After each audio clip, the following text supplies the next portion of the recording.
Back میں pain ہے۔ بسم اللہ الرحمن الرحیم۔ سورہ نحل ہے، سورہ نمبر 16، اس کی آیت نمبر 10 سے ہمیں شروع کرنا ہے۔ 9 میں نے غلط لکھا، 10 سے وہ ابھی میں نے 9 شاید نہیں 10 لکھا ہے تحریک۔ اعوذ باللہ من الشیطان الرجیم، بسم اللہ الرحمن الرحیم۔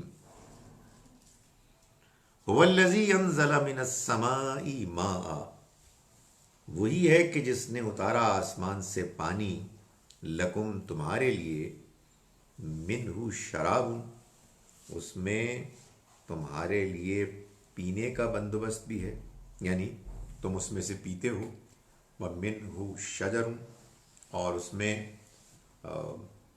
پودے بھی نکلتے ہیں، نباتات بھی، فیہ تسیمون، جن سے تم چراتے ہو، یعنی اپنے مویشیوں کو چراتے ہو۔ قرآن مجید کی مختلف صورتوں کے مختلف مزاج ہیں، قرآن مجید کے مختلف مضامین ہیں کہ جو آپ کو کہیں کسی پہلو سے زیادہ نمایاں بیان ہوتے ہوئے نظر آئیں گے۔ سورہ نحل اللہ کی نعمتوں کے، اس کی نشانیوں کے بیان میں بہت نمایاں سورہ ہے۔ اس میں اللہ تعالیٰ نے اپنی نعمتوں کا، اپنے ان عنایات کا ذکر کیا ہے کہ جن کو پڑھ کر جان کے انسان کے اندر اللہ کی مہربانیوں کا احساس ہوتا ہے۔ تو فرمایا کہ وہی ہے، اور یہ وہ ظاہر دعوت دی جا رہی ہے خاص طور پر ان مشرکین کو کہ جو اللہ کے علاوہ اور ساجھی، اللہ کے ساتھی مان کر ان کو بھی پکارتے تھے، ان کو بھی پوجتے تھے۔ فرمایا کہ وہی تو ہے جس نے اتارا آسمان سے پانی، تمہارے لیے اس میں پینے کا بندوبست بھی ہے، اور اسی سے نباتات بھی نکلتے ہیں، اور اسی میں تم اپنے جانوروں کو بھی چراتے ہو۔ یعنی مطلب یہ ہے کہ ایک پانی ہے جس کو قرآن کہتا ہے نا مبارکت، بابرکت، اس سے کتنے کام نکلتے ہیں۔ یعنی وہ پانی بظاہر تو صرف پانی ہے کہ جو آسمان سے اترتا ہے، لیکن اللہ تعالیٰ پھر اس پانی کے ذریعے سے انسانوں کے لیے اتنے زیادہ مختلف کاموں کا بندوبست کرتا ہے کہ جس پہ بس ذرا انسان غور کرے تو اسے حقیقت سمجھ میں آئے۔ فرمایا ینبت لکم بہ الزرع، وہ تمہارے لیے اسی سے کھیتی نکالتا ہے، کھیتی کا بندوبست کرتا ہے۔ والزیتون والنخیل والاعناب، اور زیتون اور کھجور اور انگور، ومن کل الثمرات، اور ہر قسم کے پھل اگاتا ہے۔ یعنی بارش کا پانی آتا ہے اور معلوم ہوتا ہے کہ ایک نئی دنیا ہے کہ جو آباد ہو گئی، انسان کی ضرورتیں ہیں، صرف ضرورتیں ہی نہیں، یعنی ضرورت تو پورا ہونا ایک شاید ٹیکے سے بھی ہو جائے، لیکن یہ تو معلوم ہوتا ہے کہ رنگ برنگے قسم قسم کی چیزیں ہیں جو اللہ تعالیٰ جن کا کہ بندوبست کرتا ہے۔ ان فی ذالک، بے شک اس میں، لآیتن، نشانی ہے، لقوم یتفکرون، ان لوگوں کے لیے کہ جو غور و فکر کرتے ہیں۔ یعنی نشانی تو سبھی کے لیے ہے، لیکن اس نشانی میں جو اللہ نے بیان فرمائی ہے، فائدہ وہی اٹھائیں گے کہ جو غور و فکر کرنے والے ہیں، کہ وہ یہ دیکھیں گے کہ یہ ہمارے رب کی کتنی مہربانی ہے کہ اس نے ہمارے لیے طرح طرح کی نعمتوں کا بندوبست کیا۔ وہی ایک ہے کہ جو اس بندوبست کا کرنے والا ہے، اس کے سوا کوئی اور یہ بندوبست اس کے ساتھ مل کر نہیں کر سکتا۔ اسی کا حکم ہے جو ہر جگہ چل رہا ہے، اس میں کوئی اس کا ساجھی ساتھی نہیں ہے کہ جس کے ساتھ وہ پارٹنرشپ میں یہ کام کر رہا ہے۔ اس بات کی بھی نشانی ہے کہ جب اس نے یہ ساری نعمتیں دی ہیں تو پھر ہمیں اس کے لیے جواب دہ بھی ہونا ہوگا۔ یہ چیز ظاہر ہے کہ اس دنیا کا مشاہدہ کر کے، تجربہ کر کے انسان کو احساس ہوتا ہے کہ ہم ایک ایسی دنیا میں جی رہے ہیں جس کی نعمتیں قسم قسم کی ہیں، انواع و اقسام کی ہیں، اور ان میں جو مختلف اقسام ہیں وہ اسی ایک پانی سے نکل رہی ہیں۔ یعنی وہی زمین ہے جس کے نتیجے میں اس پانی کے اترنے کے نتیجے میں یہ مختلف نعمتیں ہیں جو دسترخوان کی طرح اللہ تعالیٰ نے بچھا دی ہیں. فَسَخَّرَ لَكُمُ اللَّيْلَ وَالنَّهَارَ، اور اس نے کام میں لگا دیا، خدمت میں لگا دیا تمہارے لیے رات کو اور دن کو. وَالشَّمْسَ وَالْقَمَرَ، اور سورج کو اور چاند کو. وَالنُّجُومَ، اور ستارے بھی مُسَخَّرَاتٌ بِأَمْرِهِ، خدمت میں لگے ہوئے ہیں اس کے حکم سے. یعنی اگر آدمی دیکھے ویسے تو دنیا بڑی عظیم ہے، بہت بڑی ہے. یعنی چاند، سورج، ستارے، ان کا ہمارا ان کے اوپر کیا اختیار؟ ہم نہ ان کا کچھ بنا سکتے ہیں، نہ ان کا کچھ بگاڑ سکتے ہیں. یہ ہمارے اشاروں پہ تھوڑی چل رہے ہیں.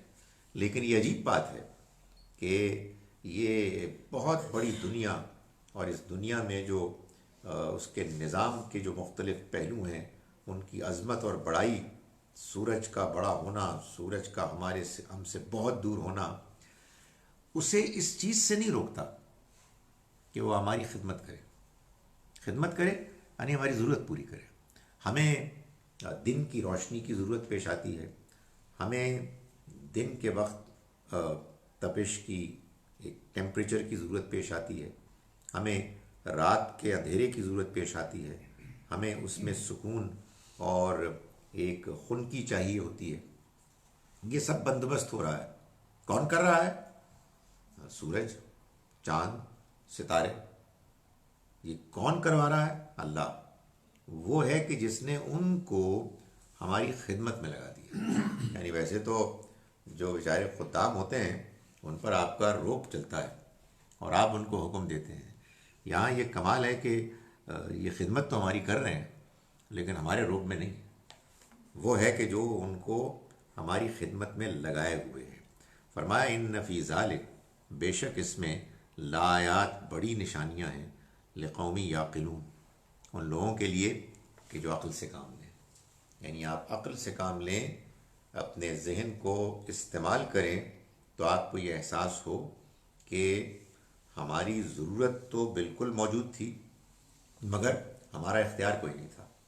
اور ہماری ضرورت کو پورا کرنے کے لیے یہ عجیب بات ہے کہ اتنی بڑی دنیا میں اس کے مختلف عوامل، معلوم ہوتا ہے کہ ایک ہو کر، ایک نظام کے تحت، ایک فیصلہ کرنے والی اتھارٹی کے ماتحت بن کر وہ ہماری مختلف ضروریات کو پوری کر رہے ہیں.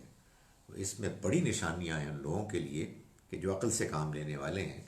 وہ جان لیں گے کہ اس پوری کائنات کا ایک خالق ہے، ایک مالک ہے، ایک چلانے والا ہے، وہی فیصلہ کرنے والا ہے، اور وہ فیصلہ کر رہا ہے ہماری ضرورتوں کو پورا کرنے کے لیے. وہ ہمارا رب ہے، وہ ہمیں پال رہا ہے.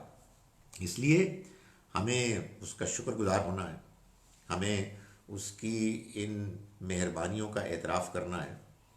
جس طرح سے اس نے نظام کو بنایا ہوا ہے، اس نظام میں بے پناہ حکمت بھی نظر آتی ہے، کوآرڈینیشن نظر آتی ہے.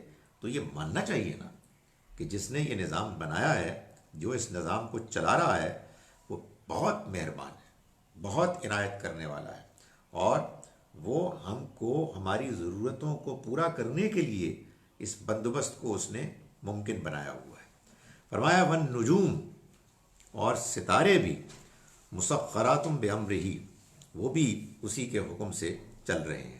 یہ سب اس کو بیان کرنے کے بعد فرمایا وما ذرا لکم فی الارض، اور جو کچھ اس نے پھیلا دیا تمہارے لیے زمین میں، مختلفاً الوانہ، وہ مختلف رنگوں کے. وہی بات جو میں گزارش کر رہا تھا کہ ہماری زندگی کو برقرار رکھنے کے لیے، ہمیں سسٹین کرنے کے لیے، تو کوئی بورنگ سی ایک آدھ چیز بھی ہو سکتی تھی جو صبح کھاتے اور شام کھاتے. جیسے ہم ہاسٹل میں ہوتے نا، ہاسٹل میں تو لوگ کہتے ہیں کہ اس ہاسٹل کا کمال یہ ہے کہ اس میں ڈشز تو روزانہ مختلف بنتی ہیں مگر ٹیسٹ ایک ہی ہوتا ہے. تو ظاہر ہے کہ وہ تنگ آ جاتے ہیں، اس لیے کہ کیا ہے کہ کک کو تنخواہ تو اتنی ملتی ہے، وہ پاگل ہے کہ زیادہ محنت کرے، تو بیچارے جو مارے جاتے ہیں وہ اسٹوڈنٹس مارے جاتے ہیں۔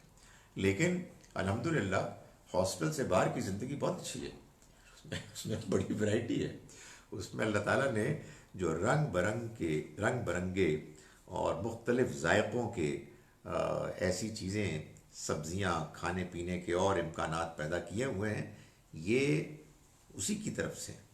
اس نے نہ صرف یہ کہ ہماری سروائیول کی ضرورت کو سامنے رکھا، بلکہ ہمارے ذائقوں کا جو ایک ذوق ہے، ہمارا جو استھیٹک سینس ہے، اس کا بھی لحاظ رکھا۔ فرمایا ان فی ذالک، بے شک اس میں لآیۃ لقوم یذکرون، نشانی ہے ان لوگوں کے لیے کہ جو نصیحت حاصل کریں۔ اس میں لفظ پہلے آیا یتفکرون، پھر آیا یعقلون، پھر آیا یذکرون۔ یتفکرون تو غور و فکر ہے، یعنی آپ باقاعدہ جن چیزوں کو دیکھتے ہیں، آبزرو کرتے ہیں، ان کے بارے میں پھر مزید غور کرتے ہیں۔ یہ تو آپ یوں سمجھیے کہ ہائیسٹ لیول ہے کہ آدمی نتائج نکال رہا ہے، ان نتائج کے بارے میں فکر مند ہو رہا ہے۔ اس سے پہلے کی سٹیج ہے عقل سے کام لینا۔ جب آپ اپنی عقل کو استعمال کرتے ہیں اور آپ یہ دیکھتے ہیں کہ جو کچھ آپ کے سامنے ہے، یہ جس طریقے، جس ترتیب سے آپ کے سامنے آ رہی ہیں چیزیں، یہ قابل غور ہے۔ ان کو آپ آبزرو کرتے ہیں، آپ ان کو پہلے کیٹیگرائز کرتے ہیں، اس کے بارے میں آپ ایک انالیسس تو ہوا نا آپ کا، یتفکرون تو انالائز کرتے ہیں آگے، یہ آپ اس کو سمجھ لیتے ہیں کہ یہ ہو رہا ہے، ذہن نشین، ہاں ذہن نشین ہے، یا آپ نے عقل کو استعمال کر کے اس کو آئیڈینٹیفائی کر لیا، ہاں رجسٹر کرتے ہیں۔ اس کے بعد پھر آگے چل کے اسی کا انالیسس ہوتا ہے، اور اس انالیسس سے آپ کنکلوژنز ڈرا کرتے ہیں۔ اور ایک تیسری چیز ہے یذکرون، وہ یہ ہے کہ آپ کے اندر پہلے سے اللہ کی معرفت موجود ہے۔ آپ جب ایک اچھے انسان کی حیثیت سے اس دنیا کو دیکھتے ہیں تو آپ یہ محسوس کرتے ہیں کہ آپ کے اندر کی خدا تعالیٰ کی معرفت، آپ یا کہیے کہ اس کے ساتھ کا تعلق نمایاں ہو رہا ہے۔ تو قرآن مجید سے معلوم ہوتا ہے کہ یہ جو عقل سے غور کرنے کا، تعقل کا جو پروسیس ہے، جس میں پھر آگے چل کے غور و فکر ہوتی ہے، یہ اس کا آغاز یہاں سے ہوتا ہے کہ آپ دنیا کو دیکھتے ہیں، اور دیکھنے کے بعد آپ کے اندر کا ایک احساس بیدار ہوتا ہے کہ یہ سب کچھ تو اسی کی طرف سے۔ آپ کے اندر ایک یاد دہانی پیدا ہوتی ہے، آپ کے اندر پہلے سے موجود اللہ کی معرفت کا احساس کہ جو موجود ہونے کے باوجود چھپا ہوا ہوتا ہے، وہ نمایاں ہونے لگتا ہے، اور پھر بات آگے بڑھتی ہے۔ تو اللہ تعالیٰ یہ فرما رہے ہیں کہ اس کائنات اور اپنے ارد گرد کی دنیا کو دیکھو جیسے کہ وہ تمہاری خدمت کر رہی ہے۔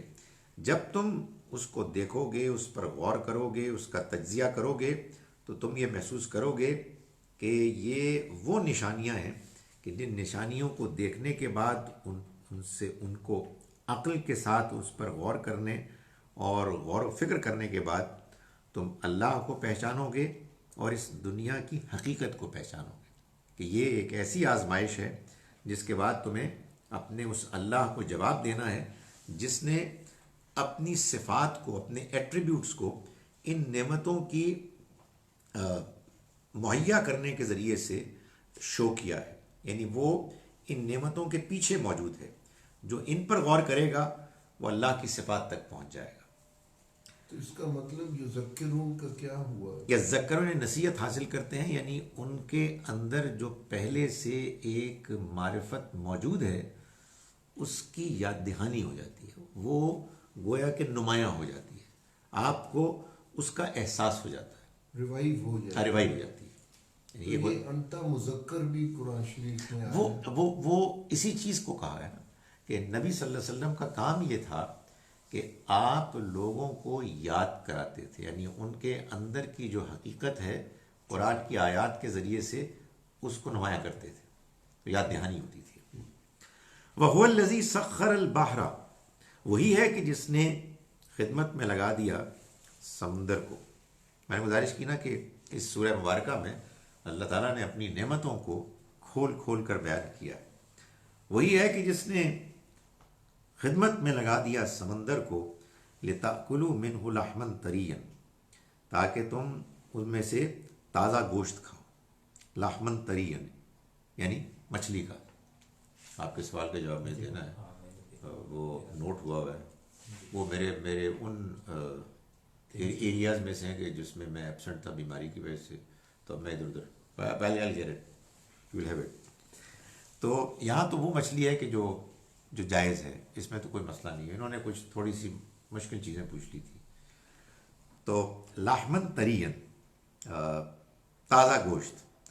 وَتَسْتَخْرِجُوا مِنْهُ حِلْيَةً، اور تم اس میں سے زیور نکالو. یعنی اس کا یہ بھی مقصد ہے کہ وہ جو موتی وغیرہ ہیں وہ جو پائے جاتے ہیں سمندر میں، اس کو بھی حاصل کرو. تلبسونہا، جن کو تم پہنتے ہو. وَتَرَى الْفُلْكَ، اور تم دیکھتے ہو کشتی کو. مواخرہ، کہ وہ چیرتی ہوئی چلی جاتی ہے. فیہ، اس میں. وَلِتَبْتَغُوا مِنْ فَضْلِهِ، اور یہ اس نے اس لیے کیا تاکہ تم اس کے فضل کو تلاش کرو. یعنی اس کشتی میں، جہاز میں سوار ہو، اور جو وہاں مچھلیاں وغیرہ ہیں ان کو تم شکار کرو، ان کو پکڑو، اور اللہ کے فضل کو تلاش کرو. اور یہ کیوں؟ وَلَعَلَّكُمْ تَشْكُرُونَ، تاکہ تم شکر ادا کرو. یعنی اپنی ضرورتوں کو پورا کرو. ضرورتوں کو پورا کرتے ہوئے یہ دیکھو کہ یہ تمہارے لیے جس نے مہیا کی ہیں نعمتیں تمہاری ضرورتوں کو پورا کرنے کے لیے، وہ کتنا مہربان ہے. تو جب تمہاری ضرورت پوری ہو تو تم اس کا شکر ادا کرو. اللہ نے اس دنیا میں جس طرح سے اس کا نظام بنایا ہے، اس میں اس نے ہمارے اندر ضرورت رکھ دی، اور خارج میں اس ضرورت کو پورا کرنے کا بندوبست رکھ دیا ہے.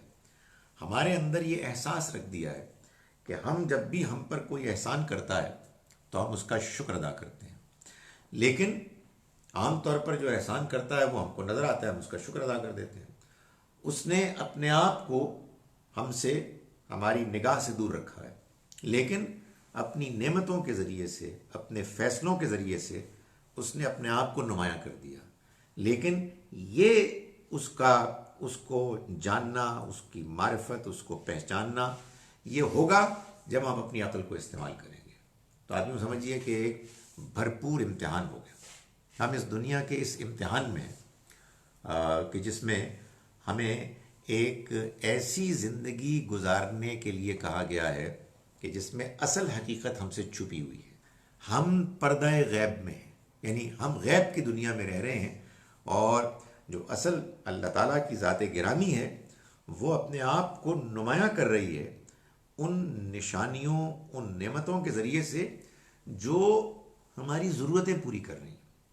تو اللہ تعالیٰ فرماتے ہیں کہ یہ اس نے اس لیے کیا کہ تم کھاؤ تازہ گوشت کو، تم پہنو اپنے لیے زیورات کو، اور تم کشتی پر سوار ہو. وہ پانی کو چیرتے ہوئے چلی جاتی ہے. وہی پانی کے جس میں آپ ایک سوئی ڈالیں تو وہ ڈوب جائے. لیکن عجیب بات ہے کہ اتنا بڑا جہاز، کشتیاں اس میں چل پڑتی ہیں. آپ کہیں گے نہیں وہ تو سرفیس ٹینشن ہے، تو وہ بھی تو اللہ میاں کی اصول ہے نا، قوانین، جس کی بنیاد پر یہ سب کچھ ہو رہا ہے. اور یہ اس نے کیوں کیا؟ تاکہ اس سب کو حاصل کرتے ہوئے تم اللہ کا شکر ادا کرو. آدمی کس چیز میں الجھ جاتا ہے؟ اسی چیز میں جو بھی میں نے کہا کہ بھائی وہ ہم نے ڈسکور کر لیا ہے کہ کشتی کیوں نہیں ڈوبتی اور سوئی کیوں ڈوب جاتی ہے. بھائی صاحب جو آپ نے ڈسکور کیا ہے وہ تو اس سوال کا جواب ہے کہ ہاؤ از اٹ ہیپننگ. اس کا جواب نہیں ہے کہ ہو از ڈوئنگ اٹ. یہ عجیب بات ہے کہ بعض اوقات ایک چیز کیسے حجاب بن جاتی ہے. آپ یہ دیکھیے کہ وہ لوگ کہ جو اللہ کی ذات کے سے بے پرواہ ہیں اور وہ سمجھتے ہیں کہ کچھ بھی نہیں ہے، تو عام طور پر کیا کہتے ہیں؟ وہ یہ کہتے ہیں جی کہ ان سب کا جواب مل گیا ہے. وہ جواب کیا ملا ہے بھائی؟ آپ کو جو جواب ملا ہے وہ یہ ملا ہے کہ یہ سب کچھ کیسے ہو رہا ہے، یہ نہیں ملا کہ کون کر رہا ہے، اس میں تو آپ نے دلچسپی کوئی نہیں لی. اس کا جواب آپ کے پاس یہ ہے کہ آپ ہی آپ ہو رہا ہے، خود بخود ہو رہا ہے. یہ جواب اتنا فضول جواب ہے کہ میرا خیال ہے وہ بھی دیتے ہوئے شرماتے ہیں، تو اس کو یوں بیان کرتے ہیں کہ سب کا جواب تو مل گیا ہے، لیکن جواب کسی اور چیز کا ملا ہے کہ یہ اس کی ڈیٹیلز کیا ہیں. اچھی بات ہے، یہ بھی اچھا جواب ہے، مگر this is not what we are seeking. ہم جس چیز کے لیے زیادہ بےتاب ہیں وہ یہ ہے کہ ہمیں یہ معلوم ہو کہ یہ کیسے ہو رہا ہے، کون کر رہا ہے. یہ تو میں نے غلط بول دیا، کون کر رہا ہے، اس کے پیچھے کون ہے، کون ہستی ہے کہ جو ہم پر مہربانی کر رہی ہے. وَأَلْقَىٰ فِي الْأَرْضِ رَوَاسِيَ، اور اس نے ڈال دیا زمین میں پہاڑوں کو، ان تمید بکم، کہ وہ کہیں تمہیں لے کر لڑک نہ جائے، جھک نہ پڑے. وَأَنْهَارًا وَسُبُلًا، اور اس نے نہریں جاری کر دی اور اس نے راستے نکال دیے. لعلکم تہتدون، تاکہ تم راہ پاؤ. یعنی اس نے جو دریا ہیں، سمندر ہیں، وہ بھی ہیں، اور اس کے ساتھ ساتھ راستے بھی ہیں کہ جو ایسے بنے ہوئے ہیں کہ جن میں تم چل سکتے ہو، سفر کر سکتے ہو. وعلامات، اور اس کے علاوہ بہت سی علامتیں ہیں جو اس نے ٹھہرا دی، مقرر کر دی. ظاہر ہے کہ آج کا زمانہ تو نہیں تھا جب یہ آیات نازل ہو رہی تھیں. آپ صحرا میں سفر کرتے تھے تو اگر آپ کو کوئی سائنز، سمبلز، کوئی نشانات نہیں ہیں تو ظاہر ہے کہ پھر تو انسان بالکل گمراہ ہو جائے، اپنے سفر ہی کو جاری نہ رکھ سکے. تو کہیں رات کے ستارے ہیں، کہیں دن میں بھی نشانیاں ہیں جو موجود ہوتی تھیں. وَمِن نجم ہم یہتدون، اور ستاروں سے بھی یہ لوگ راستے پاتے ہیں. یعنی کچھ علامتیں تو زمین میں موجود ہیں اور کچھ آسمان میں ہیں. اس زمانے میں بہت یہ ہوتا تھا کہ آسمان کو دیکھ کر یہ طے کیا جاتا تھا کہ اس وقت ہم کہاں ہیں اور جہاں جانا ہے اس کے لیے صحیح ڈائریکشن کیا ہے. افمن یخلق کمن لا یخلق، یہ ہے اصل میں جو اللہ تعالیٰ نے اب سوال اٹھایا ہے ان ساری نعمتوں کو بیان کرنے کے بعد. افمن، تو پھر کیا، وہ، یخلق، جو پیدا کرتا ہے، کمن لا یخلق، وہ ان کے برابر ہو سکتا ہے جو پیدا نہیں کرتے. یعنی یہ سب تو اس نے پیدا کیا، تم اس کی پیدا کی ہوئی نعمتوں کو تم استعمال بھی کرتے ہو، ان سے فائدہ بھی اٹھاتے ہو، لیکن مانگتے کن سے ہو، جھکتے کن کے آگے ہو، وہ کہ جو کچھ بھی پیدا نہیں کر سکتے. افلا تذکرون، تو کیا تم سمجھتے نہیں ہو، کیا تمہیں احساس نہیں ہوتا، کیا تمہارے اندر یہ سوال نہیں پیدا ہوتا کہ یہ کتنی بدتمیزی ہے، یہ کتنی ناشکری ہے، یہ کتنا ظلم ہے کہ وہ جو دے رہا ہے اس کو تم چھوڑ کر ان کی طرف جا رہے ہو کہ جو بے حیثیت ہیں، جنہوں نے اس میں سے کچھ بھی نہیں کیا ہوا. وَإِن تَعُدُّوا نِعْمَتَ اللَّهِ، اور اگر تم شمار کرنا چاہو اللہ کی نعمتوں کو، لا تحصوها، تو تم ان کو شمار نہیں کر سکتے، تم ان کو گن نہیں سکتے. یعنی یہ حقیقت ہے کہ نعمتیں بے انتہا ہیں. یہ چند ہیں کہ جن کو اللہ نے بیان کیا ہے، اور یہ بھی غیر معمولی نعمتیں ہیں، لیکن اگر تم اس کی نعمتوں کو شمار کرنا چاہو تو تم ان کو شمار نہیں کر سکو گے. ان اللہ لغفور الرحیم، یقیناً اللہ بہت بخشنے والا ہے، اس کی رحمت عنایت ہمیشہ کے لیے. یعنی مطلب یہ ہے کہ اس کی ان تمام نعمتوں کے باوجود تم وہی ناشکرے ہو اور تم اس کو چھوڑ کر اوروں کے آگے جھک رہے ہو. اس کے باوجود تمہیں وہ ٹالریٹ کر رہا ہے، تمہیں برداشت کر رہا ہے، تم ابھی بھی جیتے ہو، تم پر اس کی پکڑ نہیں آ رہی. کیوں؟ اس لیے کہ وہ معاف کرنے والا ہے، بہت ڈھیل لیتا ہے، لوگوں کی غلطیوں پر فوراً نہیں پکڑ لیتا. اللہ کے ہاں یہ طے ہے کہ انسان جب تک جان بوجھ کر اپنی غلطی اس حد تک نہ پہنچا دے کہ جس کے بعد اس کے لیے صحیح بات کو جاننا، ہدایت کو پانا ناممکن ہو جائے، وہ اس وقت تک پکڑتا نہیں ہے، موقع دیتا ہے، ڈھیل دیتا ہے، جھنجھوڑنے کے لیے بعض اوقات مشکلات میں مبتلا کرتا ہے۔ سب کا مقصد یہ ہے کہ انسان صحیح بات کو پالے، لیکن لوگ کیا کرتے ہیں، وہ یہ محسوس کرتے ہیں کہ ہماری تمام تر غلطیوں، غفلتوں، سرکشی کے معاملات کے باوجود ہم جیتے ہیں، بلکہ اچھے بھلے ہیں۔ وہ اللہ کی طرف سے یہ جو موقع ملتا ہے، مہلت ملتی ہے، یہ اللہ کی مہربانی ہے، یہ اس کا غفور الرحیم ہونا ہے، لیکن لوگ اسی سے غلط فہمی میں مبتلا ہو جاتے ہیں۔ تو فرمایا کہ ان اللہ لغفور الرحیم، یقیناً اللہ مغفرت کرنے والا، رحم کرنے والا ہے۔ ڈاکٹر صاحب اس آیت میں آپ نے جو ایکسپلین کیا ہے، جتنا اس کی یعنی نعمتوں کو گنو اور تم اس کا شمار نہیں کر سکتے، تو اس کے ساتھ آتا ہے غفور الرحیم آ جاتا ہے، یہ یعنی اپرنٹلی ریلیٹڈ ہے اسی کو میں ایکسپلین کر رہا ہوں۔ نہیں وہ تو، لیکن بظاہر تو یہی لگتا تم نعمتوں جس طرح الرحمن میں ہے کہ بے شمار نعمتیں ہیں، ساتھ باری تعالیٰ نے فرمایا فَبِأَيِّ آلَاءِ رَبِّكُمَا تُكَذِّبَانِ، تم کس کس کو جھٹلاؤ گے، لیکن یہاں پر آ گیا کہ وہ غفور الرحیم ہے۔ نعمتوں کو جھٹلانا یا نعمتوں کا انکار کرنا یا ان کو ڈس ریگارڈ کرنا، یہ بھی کوئی گناہ میں شامل ہے۔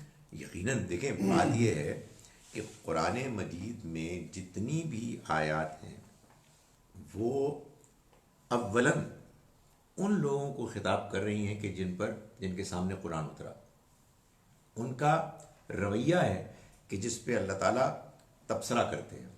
تو یہاں ان کو پس منظر میں رکھ کر، ان کو سامنے رکھ کر اللہ تعالیٰ نے اپنی نعمتوں کا ذکر کرنے کے بعد گویا کہ یہ فرمایا کہ یہ ساری نعمتیں جن کا تم شمار بھی نہیں کر سکتے، اس کے باوجود تم اس کی ناشکری کر رہے ہو اور اس کی عبادت کو چھوڑ کر اوروں کے پیچھے جا رہے ہو، اور پھر یہ سمجھتے ہو کہ تم پکڑے نہیں جاؤ گے، تمہارا حساب کتاب نہیں ہوگا۔ یہ جو تمہاری اس وقت کی کیفیت ہے کہ جس میں تم بالکل ٹھیک ٹھاک ہو، اس کی وجہ یہ ہے کہ اللہ مغفرت کرنے والا ہے، رحم کرنے والا ہے۔ یعنی تم جس غلط فہمی میں مبتلا ہو، وہ غلط فہمی یہ ہے کہ یہ تم جو کچھ کر رہے ہو اس کے باوجود تم پکڑے نہیں جا رہے، تو تم ٹھیک ہی ہو۔ خدا تعالیٰ کو تمہارے اس رویے سے کوئی اختلاف نہیں ہے، وہ اس کو جرم نہیں سمجھتا۔ کیوں؟ اس لیے کہ تمہارے حالات ٹھیک ہیں۔ تو اللہ تعالیٰ اس پہ تبصرہ کر رہے ہیں کہ تمہارے حالات کا ٹھیک ہونا اس وجہ سے ہے کہ اللہ معاف کرنے والا ہے، وہ موقع فراہم کرتا ہے، وہ رحیم ہے، وہ ڈھیل دیتا ہے۔ تم نے اس سے اپنے آپ کو غلط فہمی میں مبتلا کر دیا ہے۔ وہ آیا نا ایک سورہ مبارکہ میں، یا ایھا الناس ما غرک بربک الکریم، تمہیں کس چیز نے اپنے رب کریم کے بارے میں دھوکے میں ڈال دیا؟ یعنی تمہیں اللہ نے نعمتیں دیں اور اس کے بعد اس نے تم پر کرم کیا، تمہیں موقع فراہم کیا، اور تم اس کے نتیجے میں اے انسان، یا ایھا الانسان، تم اپنے رب کریم کے بارے میں تم دھوکے میں پڑ گئے ہو۔ یعنی تم سمجھتے ہو کہ تمہارا کوئی حساب کتاب نہیں لے گا۔ نہیں، اس نے اس دنیا میں یہ طریقہ طے کیا ہے کہ وہ فوراً نہیں پکڑتا، بلکہ مہلت دیتا ہے۔ اس مہلت کے نتیجے میں کیوں دیتا ہے مہلت؟ تاکہ انسان خود سے توبہ کر لے، وہ خود سے اپنے آپ کو ٹھیک کر لے۔ لیکن وہ لوگ کہ جن کو اس کی توفیق نہیں ہوتی، وہ یہ سمجھتے ہیں کہ کچھ بھی غلط نہیں ہوا، اس لیے کہ ہم سب ٹھیک ہیں۔ تو اس کو پوائنٹ آؤٹ کر رہا ہے کہ دیکھو وہ مغفرت کرنے والا، رحم کرنے والا ہے۔ یہی وہ چیز ہے کہ جو میں بار بار کہتا ہوں کہ آپ کا سوال بالکل بجا تھا۔ قرآن نے اپنی بات کو اس انداز میں کیا ہے کہ پڑھنے والے کو جب وہ پڑھتا ہے تو یہ محسوس ہوتا ہے کہ بات سمجھ میں نہیں آئی، درمیان میں کوئی گیپ ہے، یہ مجھے کچھ بظاہر جھول لگتا ہے، اور وہ اس لیے ہوتا ہے تاکہ آپ غور کریں ان آیات کے سیاق سباق پر، اور قرآن کی آیات جو اسی سے متعلق ہیں، تو آپ کو محسوس ہوگا کہ یہاں بعض وہ باتیں کہ جو امپلائیڈ ہیں ان کو بیان نہیں کیا. ٹھیک. تو یہ یوں ہوتا ہے. واللہ یعلم ما تسرون وما تعلنون، اور اللہ جانتا ہے جو کچھ بھی تم چھپاتے ہو اور جو کچھ بھی تم اعلانیہ کرتے ہو، یعنی وہ ہر چیز سے واقف ہے. والذین یدعون من دون اللہ، اور وہ کہ جن کو تم پکارتے ہو اللہ کے سوا، لا یخلقون شیئا، وہ کسی چیز کو نہیں پیدا کرتے، وہ کسی کو پیدا کرنے والے نہیں. وہم یخلقون، اور وہ تو خود پیدا کیے گئے. یعنی وہ کسی چیز کے پیدا کرنے والے کیا ہوں گے؟ وہ تو خود مخلوق ہیں. اموات غیر احیاء، مردہ ہیں، وہ زندہ نہیں ہیں. وما یشعرون، اور انہیں اس کا بھی شعور نہیں، ایانا یبعثون، کہ وہ کب اٹھائے جائیں گے. ظاہر ہے کہ یہ جو مشرک تھے یہ پوجتے تھے بہت سی مختلف غیر اللہ ہستیوں کو. ان میں سے بعض وہ بھی تھے کہ جو ان کے بزرگ تھے، ان کی قبروں پر جاتے تھے یا انہوں نے بت بنا لیے تھے اور ان کو وہ پوجتے تھے. تو اللہ تعالیٰ نے فرمایا کہ یہ جن کو تم پوج رہے ہو یہ تو فوت ہو چکے ہیں، اور یہ ان کو خود بھی نہیں معلوم ہے کہ یہ دوبارہ کب اٹھائے جائیں گے. تو ان کے سامنے گڑ گڑانے، ان سے مانگنے کا مطلب کیا ہے؟ یعنی یہ کس قدر یعنی عقل کے اندھے ہو تم لوگ کہ تم اللہ کی بنائی ہوئی دنیا میں رہ رہے ہو، اس کے دیے ہوئے وسائل سے فائدہ اٹھا رہے ہو، لیکن تم پکارتے ہو، منتیں مانتے ہو، امیدیں باندھے ہوئے ہو ان سے کہ جو مردہ ہیں، جن کو خود بھی کچھ نہیں معلوم کہ وہ کس کیفیت میں ہیں اور کب اٹھائے جائیں گے. الہکم الہ واحد، تمہارا معبود ایک ہی معبود ہے. یعنی وہ ہستی کہ جس نے بنایا، وہ ہستی کہ جو دنیا چلا رہی ہے، وہ ہستی کہ جو عبادت کے لائق ہے، جس سے کہ مانگنا چاہیے، اس لیے کہ وہی مانگنے پکارنے پر لوگوں کی ضرورتوں کو، ان کی دعاؤں کو سن کر قبول کر سکتا ہے. وہی ہے کہ جس کو یہ حیثیت حاصل ہے کہ چونکہ وہ زندہ ہے اور سب کو قائم رکھے ہوئے ہے اور ہر چیز سے واقف ہے، تو اگر کوئی دعا کرتا ہے تو ان کی دعاؤں کو سنتا ہے. یہ ہستی اس پوری کائنات میں ایک ہی ہے، کوئی اور ہے ہی نہیں. اگر کوئی اور ہستی کو مانے کہ وہ بھی دعائیں سنتا ہے ایسے کہ مافوق الفطرت طریقے سے، سپر نیچرل طریقے سے، تو جان لیجئے کہ یہ دعویٰ غلط ہے. اور لوگ اوروں کو پوچھتے ہیں تو یہی سوچ کے پوچھتے ہیں. جو لوگ قبروں پر جا کے مانگتے ہیں ان کو پھر یہ نظریہ عقیدہ گڑھنا پڑا کہ وہ سنتے ہیں، اور جب انہوں نے یہ عقیدہ نظریہ گڑھا تو پھر شیطان اترایا میدان میں اور اس نے ان کو بتا دیا کہ ہاں وہ سنتے ہیں، تجربات ہو جاتے ہیں. آپ سمجھتے ہیں نا؟ یعنی یہ ایسا نہیں ہے کہ یہ بس خواہ ضد میں آ کے کر رہے ہیں کہ جی ٹھیک ہے، ایسا ان کو تجربات ہوتے ہیں. یعنی شیاطین جو جن ہیں وہ کچھ ایسی چیزیں فیڈ کرتے ہیں جس سے کہ لوگ کہتے ہیں نہیں وہ جانتے ہیں. میں نے آپ سنا تھا ایک صاحب کا واقعہ کہ ان سے میں نے کہا کہ یہ کیا ہے، آپ کی کچھ صحت مجھے بہتر لگ رہی ہے. ان کا ہاں وہ میں اب قبروں پہ جانے لگا ہوں، مزاروں پر، تو میرے حالات بہتر ہو گئے. میں نے کہا کہ کیا ہوا کیا؟ ان کا جی یہ ہوا کہ وہ میں ایک مزار پہ گیا عرس پہ، تو میں بالکل ان امپلائڈ تھا، بے روزگاری تھی کی حالت میں. تو وہاں ایک عرس تھا تو لوگ آئے ہوئے تھے، تو ایک فقیر نے مجھ سے 10 روپے مانگے. میں نے اس کو ڈانٹ کے بھگا دیے. میں خود ان امپلائڈ ہوں، تو میں اس کو کیوں دوں پیسے؟ اور میں نے، ان کا کہنا یہ کہ میں نے صاحب قبر کو کہا کہ حضرت آپ کو معلوم ہے کہ میں اس وقت ملازم نہیں ہوں، اور یہ آپ کے اس عرس پہ ایک صاحب آئے ہوئے ہیں جو مجھ سے 10 روپے مانگ رہے ہیں. یہ کہہ کے انہوں فارغ ہو گئے اور اپنا پھر کام کرتے رہے، یعنی جو بھی ان کو کرنا تھا. تو کہتے ہیں کہ تھوڑی دیر کے بعد مجھے خیال آیا کہ یار میں کیا بےہودہ آدمی ہوں، یار 10 روپئے تو دے دے، میں دے دیتا. وہ مجھے پھر نظر آ گیا، تو میں نے اس کو بلایا تو اس نے کہا نہیں مجھے کہہ دیا گیا ہے کہ تم نے پیسے نہیں مانگے. سمجھ آپ بات؟ تو آپ یہ دیکھیں کہ اس سے یقین میں کتنا اضافہ ہوا ہوگا کہ انہوں نے جن کو کہا انہوں نے بھی سنا، انہوں نے ان کو آرڈر کر دیے اور انہیں بتا دیا. اب یہ سب کیا کنیکشن ہے، اللہ ہی جانے کون بشر. یعنی یہ جنات جو ہیں یہ کمیونیکیشن کرتے ہیں، اور آدمی کو یہ ہوتا ہے کہ نہیں یار بالکل کچھ نہ کچھ ہے. تو اللہ تعالیٰ بتا رہے ہیں کچھ نہیں ہے، یہ سب دھوکہ ہے. جو لوگ دنیا سے رخصت ہو گئے وہ رخصت ہو گئے، اور اللہ ہے واحد کہ جو اس پوری کائنات میں موجود ہے، سب کی دعائیں سنتا ہے. کیسے؟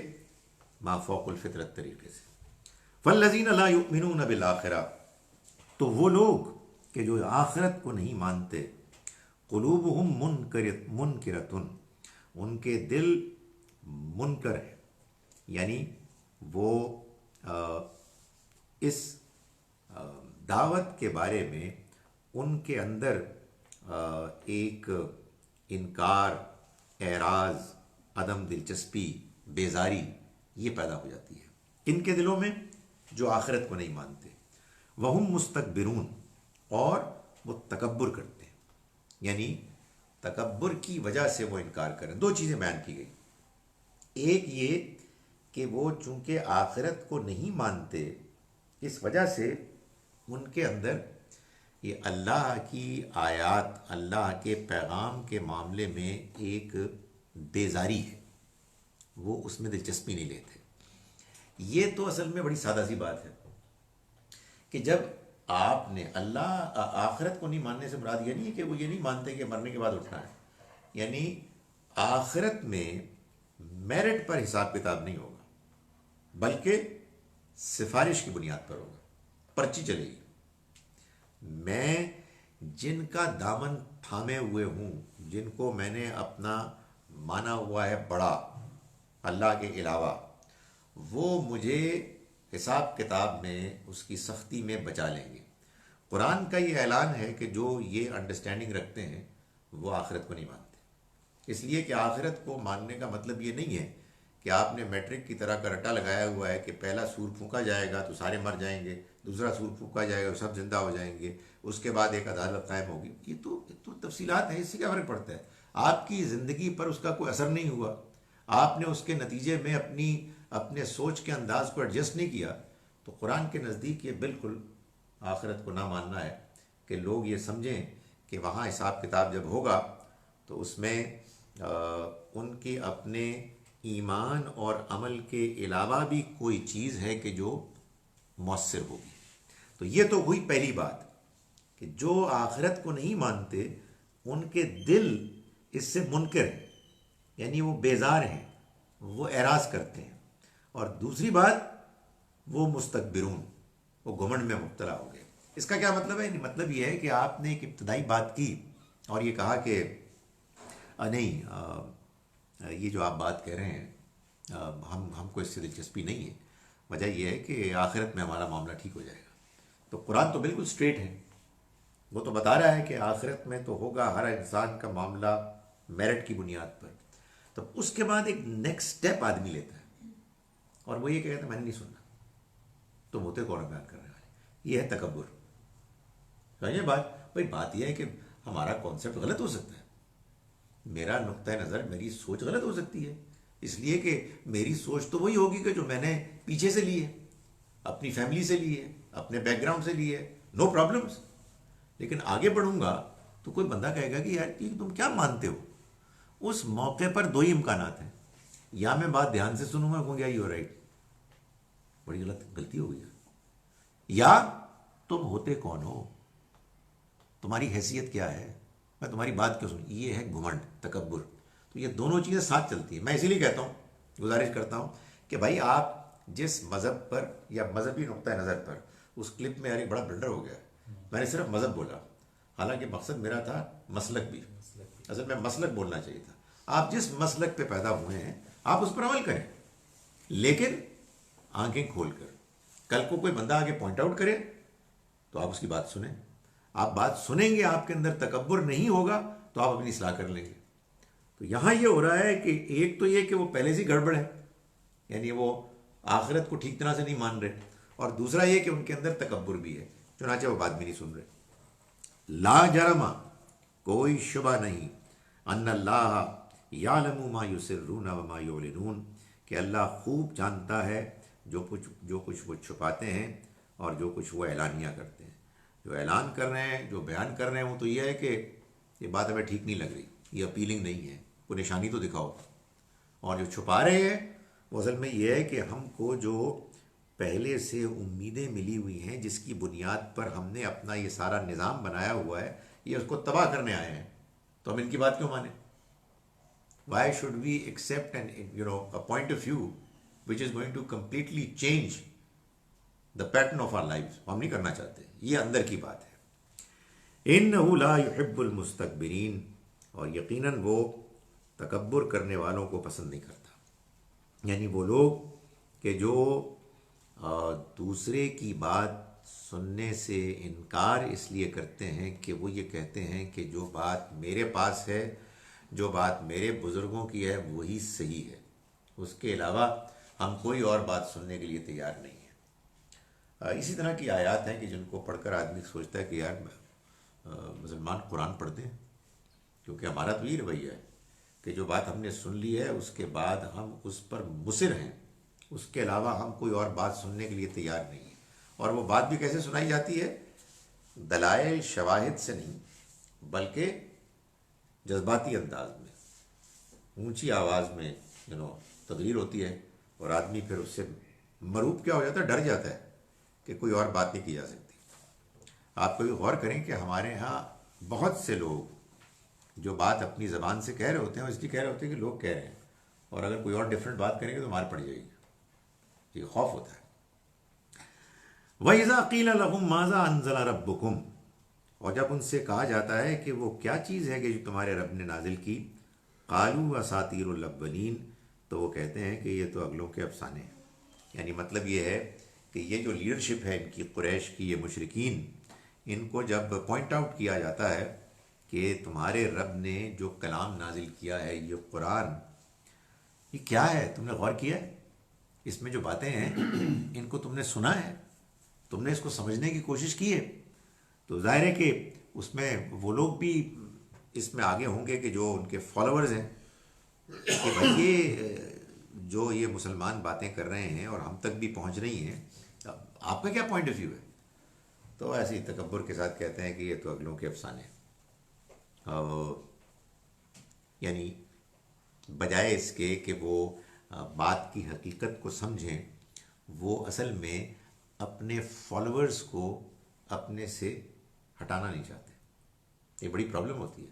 یہ مجھے بڑا ڈر لگتا ہے سیاست میں بھی, کہ ایک پولیٹیکل پارٹی بن گئی ہے اور آپ اس میں شامل, آپ پتہ نہیں کیا چکر ہے, ایک ہی لائن ہے, ادھر سب ٹھیک ہو رہا ہے, ادھر سب غلط ہو رہا ہے, ادھر کیا یہاں سب ٹھیک ہو رہا ہے, وہاں سب کیا بدتمیزی ہے, ویئر از دا ٹروتھ, یعنی وہ حق پسندی کہاں گئی.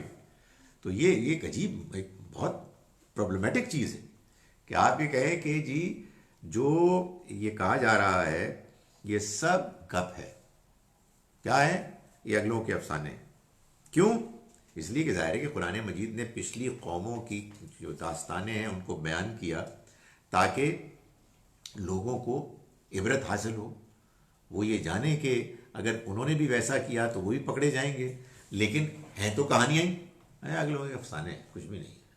یہ بغیر سوچے سمجھے کیجولی تکبر کے ساتھ, بات کو نہ ماننے کے پورے ارادے کے ساتھ, یہ میں یہ اس لیے کہہ رہا ہوں کہ اصل میں ہمارے یہاں لوگ خیال کرتے ہیں کہ جرم یہ ہے کہ اس نے ہمارے دین کی بات نہیں مانی. جرم اصل میں یہ ہے کہ کسی نے صحیح بات نہیں مانی, کسی نے صحیح بات پر دھیان نہیں کیا, کوئی شخص بات سننے کے لیے تیار نہیں ہوا. اس میں بڑا فرق ہے. یعنی این ممکن ہے کہ کوئی شخص ہمارے دین کی بات سنے, لیکن چونکہ وہ ٹھیک طرح سے پیشی نہیں ہوئی تو اس کو سمجھ میں نہ آئے, تو اس نے تو اپنا حق ادا کر لیا. لیکن جو اصل چیز ہے وہ یہ ہے کہ سچائی، حق یہ ہے کہ جس کو ماننے کے لیے انسان کے اندر پوری طرح سے آمادگی ہونی چاہیے، چاہے وہ حق آپ کے اپنے گروہ میں سے ہو، چاہے وہ حق آپ کو باہر سے مل رہا ہو۔ اور اصل امتحان تو تبھی ہوتا ہے کہ جب باہر سے مل رہا ہوتا ہے، تو خارج سے آپ کے سامنے دعوت آتی ہے اور آپ کو کچھ ایسے باتیں بتاتی ہے کہ جن باتوں کو اگر آپ دل کے کانوں سے سنیں تو آپ کہیں کہ نہیں یہ ٹھیک بات ہے، سچی بات تو یہ کہ ٹھیک ہے، لیکن آدمی کہتا ہے نہیں یہ میرے مسلک، میرے مذہب کی بات سے مختلف ہے۔ تو اللہ تعالیٰ نے فرمایا کہ اللہ ہرگز نہیں پسند کرتا ان کو کہ جو متکبر ہیں۔ جب کہا جاتا ہے ان سے کہ کیا نازل کیا تمہارے رب نے، تو کہتے ہیں کہ اگلوں کے افسانے ہیں۔ لِيَحْمِلُوا أَوْزَارَهُمْ، اس کا نتیجہ یہ نکلے گا کہ وہ اٹھائیں گے اپنے بوجھ، کاملتاً یوم القیامہ، پورے کے پورے قیامت کے دن، یعنی اپنے بوجھ تو وہ پورے اٹھائیں گے۔ وَمِنْ أَوْزَارِ الَّذِينَ يُضِلُّونَهُمْ بِغَيْرِ عِلْمٍ، اور ان کے بوجھ بھی اٹھائیں گے، ان کے بوجھوں میں سے بھی کچھ حصہ اٹھائیں گے کہ جن کو انہوں نے گمراہ کیا بغیر علم کے۔ یعنی یہ خود جو کچھ کر رہے ہیں اس کا بوجھ اٹھائیں گے، اور اس کے علاوہ جو انہوں نے دوسروں کو گمراہ کرنے کا بندوبست کیا، کا اہتمام کیا، کوششیں کی، تو ان کی گمراہی کے نتیجے میں جو ان کے اوپر وبال پڑے گا اس کا بوجھ بھی یہ اٹھائیں گے۔ لیکن یہاں یہ فرمایا گیا اس میں سے، اس بوجھ میں سے کہ جو ان کا بوجھ ہے جن کو انہوں نے گمراہ کیا، میں سے کیوں؟ اس لیے کہ وہ خود بھی تو اپنا بوجھ اٹھائیں گے، یعنی یہ نہیں ہے کہ یہ ان کا بوجھ اٹھائیں گے وہ فارغ ہو جائیں گے۔ بھائی جس آدمی نے کسی غلط بات کو مانا، یہ ٹھیک ہے مان لیا کہ اس نے کسی اور کے کہنے پہ مانا، مگر آپ خود بیوقوف تھے، آپ نے کیوں مانی بات ان کی؟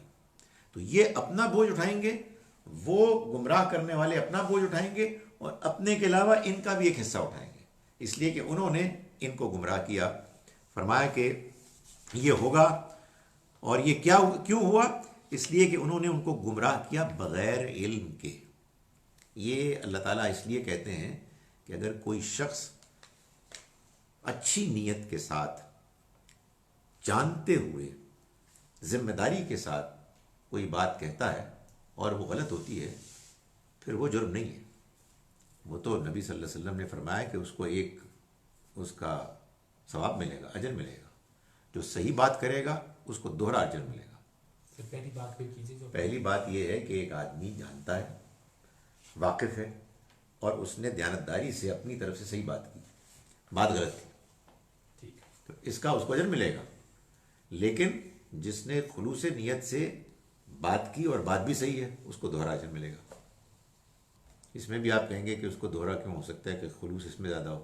نہیں، یہ معلوم ہوتا ہے کہ سچی بات تک پہنچنے کے لیے ایک ایڈیشنل انسان کو خلوص اور کاوش ہوتی ہے، جس کی توفیق سے اللہ تعالیٰ وہاں پہنچا دیتے ہیں۔ تو یہاں جو صورتحال ہے، جن لوگوں کا بیان ہے، یہ وہ لوگ ہیں کہ جو گمراہ کرتے ہیں دوسروں کو بغیر علم کے، یعنی بغیر سچے علم کے، بغیر خدا تعالیٰ کے دین کے علم کے۔ وہ گپ مارتے ہیں، سنی سنائی بات، کوئی ادھر سے سنی کوئی ادھر سے سنی، اس کو بیان کرتے ہیں۔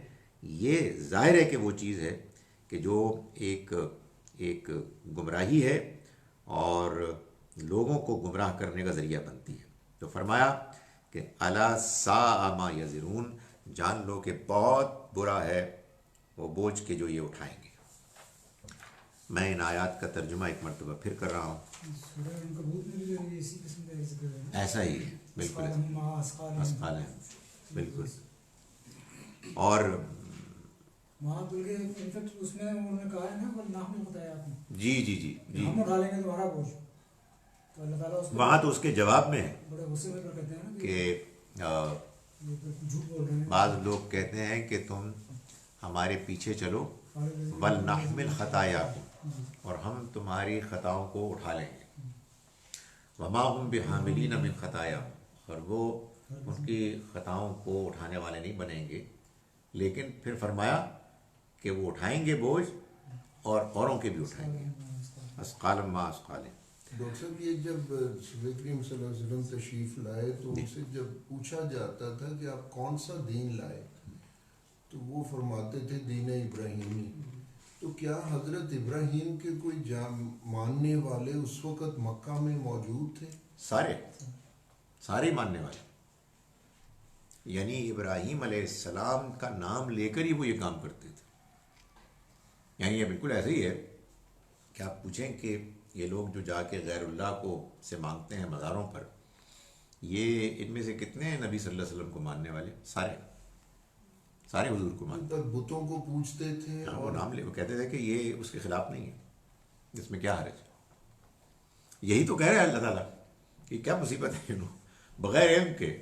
بغیر علم سے مراد یہ ہے کہ کوئی وجہ ہی نہیں ہے بھائی، کوئی بنیاد ہی نہیں ہے آپ کے پاس، اس کے لیے سرے سے کوئی دلیل ہی نہیں ہے. یہ دیکھیں، گزارش یہ ہے، ابراہیم علیہ السلام کے بیٹے اسماعیل علیہ السلام کی اولاد یہیں تو آباد ہوئی تھی، یہیں تو اسماعیل علیہ السلام آئے تھے، یہیں انہوں نے اپنے والد ماجد کے ساتھ گھر بنایا تھا، اور پھر ان سے یہ قوم پھوٹی. تو یہ اسماعیل علیہ السلام کی اولاد تھی اور وہ ابراہیم علیہ السلام کا نام لیتے تھے. تو اللہ تعالیٰ نے بتایا کہ ابراہیم کے فالوور تو یہ ہیں، یہ دین لے کے آئے. مطلب ماننے والے تھے پر دین ابراہیمی نہیں تھا. اچھا سر جی، نہ ماننا تو کوئی گناہ ہے ہی نہیں اگر آپ کو بات پہنچی نہیں. اصل تو جرم یہ ہے کہ آپ مانتے ہیں اور آپ ان کے فالوور ہونے کا کلیم کرتے ہیں، اور کر وہ رہے ہیں جو آپ جانتے ہیں کہ انہوں نے نہیں کیا، بلکہ اس سے مختلف بات بتائی. تو یہ جرم ہے اصل میں. بسم اللہ الرحمن الرحیم. آیت نمبر 10 سے سورہ نحل کی ہم نے آج شروع کیا. 10 هو الذی انزل من السماء، وہی ہے کہ جس نے اتارا آسمان سے، ماء لکم تمہارے لیے پانی، منہ شراب اس میں تمہارے لیے پینے کا بھی بندوبست ہے، ومنہ شجر اور اس میں تمہارے لیے پودے نباتات بھی ہیں، فیہ تسیمون جس میں سے تم اپنے جانوروں کو چراتے ہو، ینبت لکم بہ الزرع وہ اگاتا ہے تمہارے لیے اس کے ذریعے سے کھیتی کو، والزیتون والنخیل والاعناب اور زیتون اور کھجور اور انگوروں کو، ومن کل الثمرات اور ہر قسم کے پھل اگاتا ہے. ان فی ذلک لآیۃ لقوم یتفکرون بے شک اس میں نشانی ہے ان لوگوں کے لیے کہ جو غور و فکر کرتے ہیں.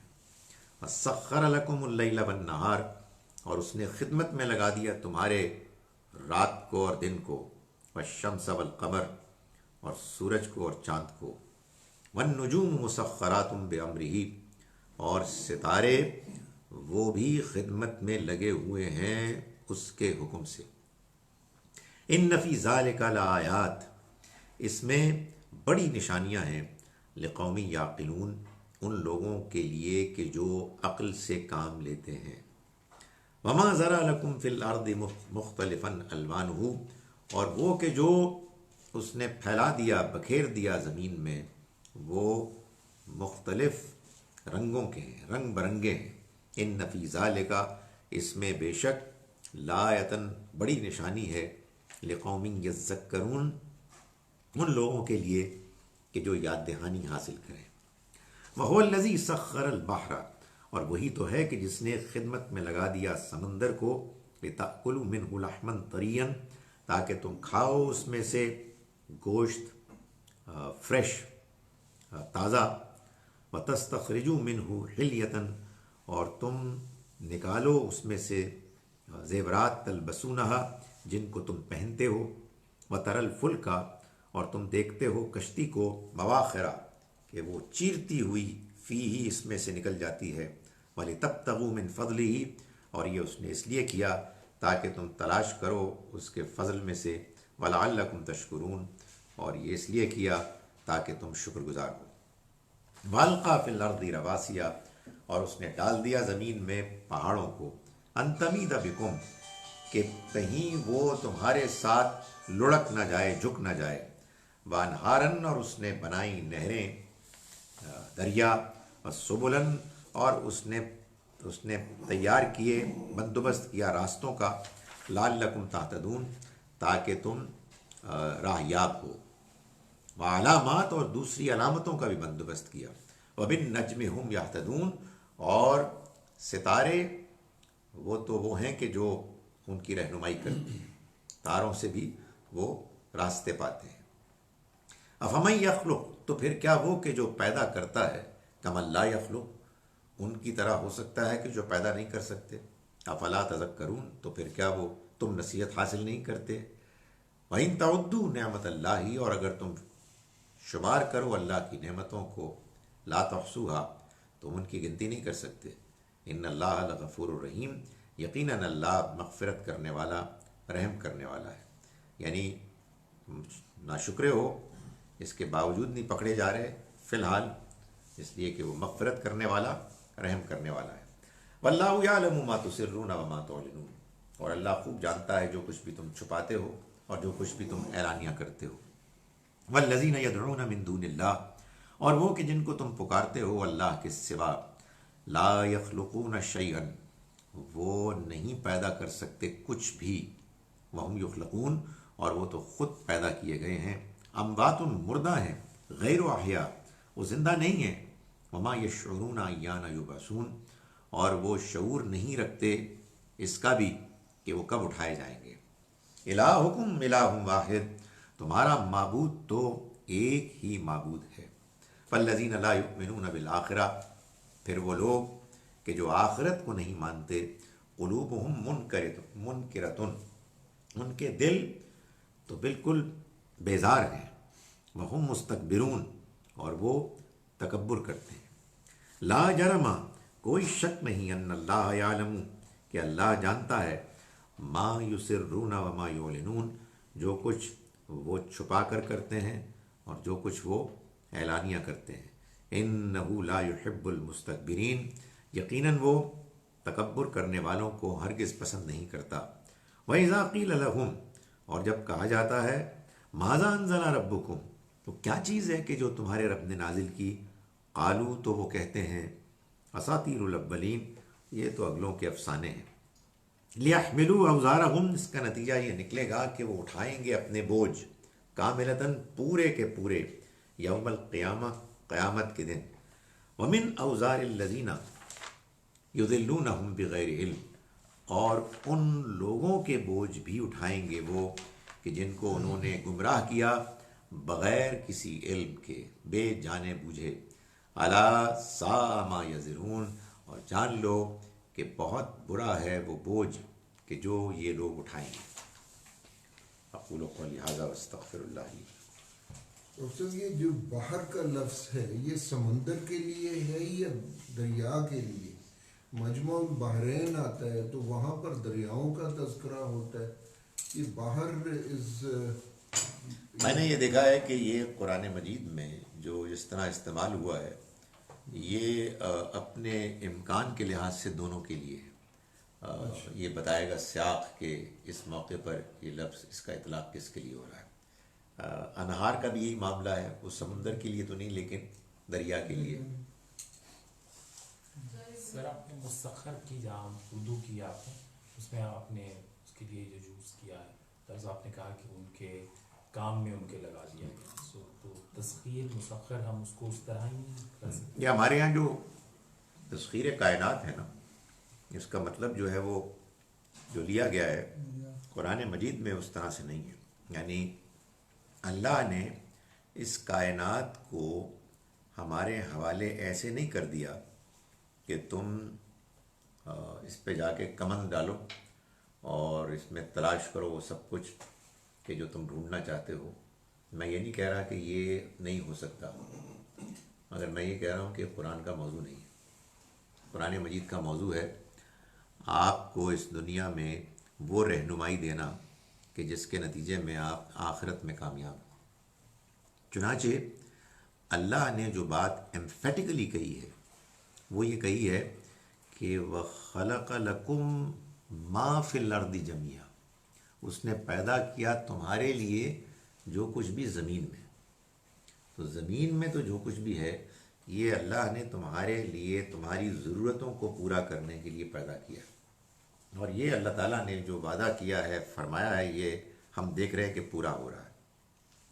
کائنات میں آپ جانا چاہتے ہیں، مریخ میں، دنیا کی پرابلمز کو یہیں چھوڑ کے بے شک جائیں۔ اللہ میاں نے آپ کو ایک اخلاقی حس دی ہے، آپ کو ذہن دیا ہے، تو آپ جائیں گے تو ظاہر جا سکتے ہیں، لیکن یہ دین کا موضوع نہیں ہے۔ دین کا موضوع وہاں اس وقت آئے گا کہ جب یہ بات معلوم ہوگی کہ اس میں ٹریلینز آف ڈالرز خرچ ہو رہے ہیں اور یہاں لوگ غربت سے مر رہے ہیں، بھوک سے۔ تو اللہ تعالیٰ نے قرآن مجید میں لفظ مسخر جہاں بھی استعمال کیا ہے، اس کا مطلب یہی ہے کہ اس نے ہمارے کام میں لگا دیا ہے۔ ظاہر ہے کہ سخر لکم الشمس والقمر کا مطلب یہ تو نہیں ہوگا کہ سورج جو ہے اس کے بارے میں ہم یہ طے کرتے ہیں کہ تم رک جاؤ، یعنی ہماری خدمت کر رہا ہے اللہ کے حکم سے، یہ بتایا گیا۔ پھر وہ تقسیم، وہ جو آپ تصویر کائنات والی جو بات کرتے ہیں، یعنی اس کانسیپٹ کو ہم پروپیگیٹ نہیں کرنا چاہ رہے اس والے لفظ کے ذریعے سے، کیونکہ وہ ایک غلط کانسیپٹ ہاں، ہو گیا۔ وہ وہی جس طرح دین مکمل ضابطہ ہے ایسا ہی اور وہ وہی بڑی بات ہے۔ کسی نے بڑی اچھی بات کی، اور یہ بار بار بات سامنے آتی ہے کہ اصل میں مسئلہ انسان کے ساتھ یہ ہے کہ انسان اپنی بڑائی چاہتا ہے، بڑائی بیان کرنا چاہتا ہے، وہ سمجھتا ہے وہ بڑا ہے۔ اسی سے ایک اور تیسرا کانسیپٹ بھی ہے جس پہ لوگ نروس ہوتے ہیں جب میں ایک دوسری بات کہتا ہوں کہ انسان اشرف المخلوقات ہے، نہیں ہے۔ یہ بھی ہے، تو اس میں بھی وہ بھی یہی ہے۔ اور جو ہم مسلمان اپنے آپ کو سب سے سپیریئر کہتے ہیں، یہ بھی یہ سب اصل میں انانیت، تکبر اور خود کو بڑا سمجھنے کی جو ہے نا انسان کے اندر کمزوری، اس کا اظہار ہے۔ مگر کچھ لوگ تو یہ کہتے ہیں کہ جیسے اشرف المخلوقات کو قرآن سے میں سے کہیں لقد خلقنا الانسان فی احسن تقویم کا ترجمہ کرتے ہیں جو بنتا نہیں ہے۔ اللہ نے انسان کو بہترین ساخت پر پیدا کیا۔ یہ آپ سورہ بنی اسرائیل میں ایک آیت ہے، اس میں اللہ تعالیٰ نے فرمایا کہ وَفَضَّلْنَاهُمْ، اور ہم نے فضیلت دی ان کو، عَلَى كَثِيرٍ مِّمَّنْ خَلَقْنَا تَفْضِيلًا، بہت بڑی تعداد میں ان مخلوقات پر کہ جن کو ہم نے پیدا کیا۔ تو اس موقع پر اللہ تعالیٰ کو کہنا چاہیے تھا سب پر، عَلَى كَثِيرٍ مِّمَّنْ خَلَقْنَا تَفْضِيلًا، کافیوں پہ تو دی، کافیوں پر یہ کہا۔ میں بھی فرشتے ہم سے اوپر۔ بالکل یہی معلوم ہوتا ہے، تبھی تو پرابلم پیدا ہو گئی کہ ان کا سجدہ کرنا ایک آزمائش بن گیا، یہ معلوم ہوتا ہے۔ مگر وہ ظاہر ہے کہ انسان کہتا ہے نہیں ہم سب سے سپیریئر ہیں، پھر اور مشکل سوالات پیدا کر دیتا ہے۔ سر کیونکہ وہ میرا سوال آج کو بھی اس قرآن کی ایک اس آیت میں بھی آ گیا ہے کہ اس میں سے تازہ گوشت جو ہے جب مسخر یہ آپ کی خدمت میں لگا دیا گیا پہر کو، تو اس میں سے جو نکالو اور کھاؤ، تو پھر جو تازہ گوشت کی ہم خالی مچھلی کیوں کرتے ہیں اس کی؟ یہ اصل میں نے اس میں تاخیر اس لیے کہ واقعی اس کی کچھ ڈیٹیلز ہیں کہ جو میں نہیں جانتا ہوں اور پھر بھول جاتا ہوں، کیونکہ پریکٹس میں کبھی نہیں آتی۔ یہ 2-3 ایریاز ہیں کہ جس میں مجھے پرابلم ہوتی ہے۔ ایک اسٹاک ایکسچینج میں ہمیشہ ہوتی ہے، کبھی جا کے میں نے دیکھا نہیں ہے تو بس وہ آپشن فلاں یہ جو ہے وہ بس سنتا ہوں میں، تو تصور میں مشکل سے آتی ہے۔ ایک تو یہ ہے کہ قرآن نے بھی کہہ دیا کہ یہ تازہ گوشت ہے، نبی صلی اللہ علیہ وسلم کے ارشاد میں بھی ایسا ہی ہے کہ یہ سب حلال ہے، لیکن اس میں پھر ایک سوال پیدا کیا بعض دوسرے فقہا نے بڑا جائز، کہ بھائی جو سمندر کا دریا کا جو جانور ہے وہ صرف مچھلی تو نہیں ہے، یعنی اور مچھلیوں میں بھی بعض ایسی ہیں کہ جو ویسے ہی گوشت کھاتی ہیں جیسے کہ اور درندے کھاتے ہیں، ان کے بارے میں کیا خیال ہے؟ جو شارک کے بارے میں کہتے ہیں مثال کے طور پر، تو پھر وہ یہ کہتے ہیں کہ نہیں، اصل میں جو بات بیان کی گئی ہے قرآن میں بھی اور حدیث میں بھی، وہ اس آبویس بات کو بیان کیا جا رہا ہے کہ جو مچھلی عام مچھلی ہے جس کو کہ جب آپ پکڑتے ہیں تو وہ مر بھی جاتی ہے، تو اس کے آپ ذبح بھی نہیں کرتے اس کو، تو اس کو ویسے ہی جائز کر دیا گیا ہے۔ لیکن اس میں وہ جو آپ نے بعض تفصیلات مانگی ہیں، اس میں یہ دیکھنا ہوگا کہ یہ جو کچھ بھی اور سمندر کے جانور ہیں، اس کی مخلوق ہے، ان میں سے وہ کون ہیں کہ جو دوسروں کو چیڑ پھاڑ کے اپنی خوراک بناتے ہیں؟ جیسے کارنیورس ہیں، جی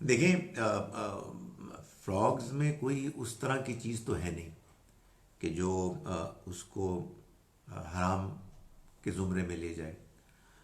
بعض چیزیں ایسی ہوتی ہیں بعض کھانے کی یعنی جانداروں میں کہ جس کا ایک علاقے میں ذوق نہیں ہوتا، یعنی وہ اصلاً اپنی نیچر میں حرام نہیں، لیکن وہ بس ایسا ہے کہ ہمارا ٹیسٹ نہیں ہے اس کا. شکر اللہ.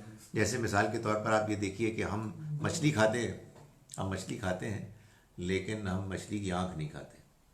عرب جو ہیں اس کی آنکھ کو بہت شوق سے کھاتے ہیں، ابتدا وہیں سے کرتے ہیں. تو اب یہ کیا ہے، یہ وہی والی بات ہے کہ خیبر کے فتح ہونے کے بعد ان کے لوکلز نے نبی صلی اللہ علیہ وسلم کو گوہ اس کو روسٹ کر کے دیا.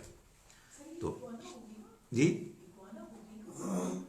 شاید ہاں جی وہ مطلب یہ ظاہر ہے کہ وہی ایک فیملی ہے وہ ریپٹائلز کی. ہمارے یہاں تو گو ہوتی ہے اس کو. جی تو وہ جب انہوں نے ہاتھ بڑھایا تو کسی نے کہا جی کہ یہ دیکھ لیں آپ کیا کھا رہے ہیں. تو آپ نے ہاتھ اٹھا لیا. تو پوچھنے والوں نے پوچھا کہ کیا یہ ناجائز ہے؟ تو آپ نے فرمایا یہ میرے علاقے کے کھانوں میں سے نہیں ہے، یعنی میرے اندر اس کے لیے کوئی ٹیسٹ نہیں ہے. تو کچھ ہی عرصہ ہوا تھا حضرت خالد بن ولید ایمان لائے تھے، وہ ان کے ساتھ کھڑے تھے. تو جب نبی صلی اللہ علیہ وسلم نے اس پلیٹ کو لینے سے گریز کیا تو انہوں نے پلیٹ اٹھائی اور مزے سے چبانے لگے. حضور ان کو دیکھ رہے تھے، وہ کھا رہے تھے، بلکہ روایت میں بھی بیان ہوا ہے کہ ایک ختم ہوئی تو دوسری بھی کھا گئے.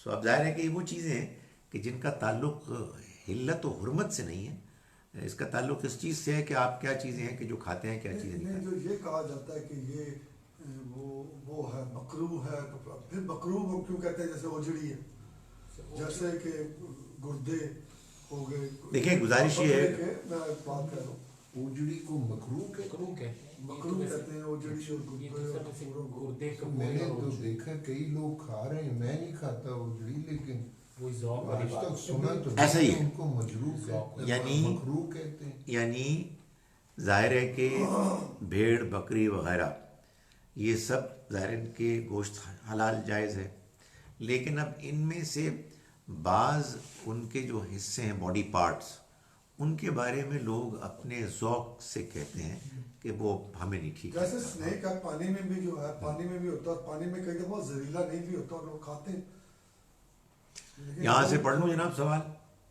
ایک چھوٹا سا جناب یدلون کا بغیر علم کے اوپر جو جس طرح ترجمہ ہے گمراہ کیا بغیر علم کے، تو یہ کس کی طرف اشارہ ہے؟ یعنی جو ہو گمراہ کیے گئے یا جنہوں نے کیا؟ نہیں، جنہوں نے کیا گمراہ بغیر علم حقیقی کے. یعنی علم حقیقی کیا ہوتا ہے؟ یا اللہ کی طرف سے آیا ہوا علم، اس کی وحی کا، یا پھر آپ کے پاس ایسے جن کو کہتے ہیں نا مسلمات ہیں، ایسے ڈیفینٹ علم کے ذرائع ہیں کہ جن کی بنیاد پر آپ واقعی ایک لاجیکل کنکلوژن تک پہنچ رہے ہیں جس کو آپ سمجھا سکتے ہیں. یہ جس بنیاد پر گمراہ کر رہے تھے سنی سنائی باتیں تھیں جو تیر تکے انسان لگاتا ہے نا اپنی عقل کے، اس کو کہا گیا بغیر علم کے مقابلے میں. یعنی علم ہوتا ہے یا اللہ کی طرف سے، یا پھر جس کو قرآن نے کہا نا او اثارت من علم، کہ کوئی اور تحقیق کے مطابق علمی بات ہو جو اسٹیبلشڈ ہو. جیسے مثال کے طور پر ہسٹری ہے، ہسٹری کے بعض فیکٹس جو ہیں وہ اسٹیبلشڈ ہیں.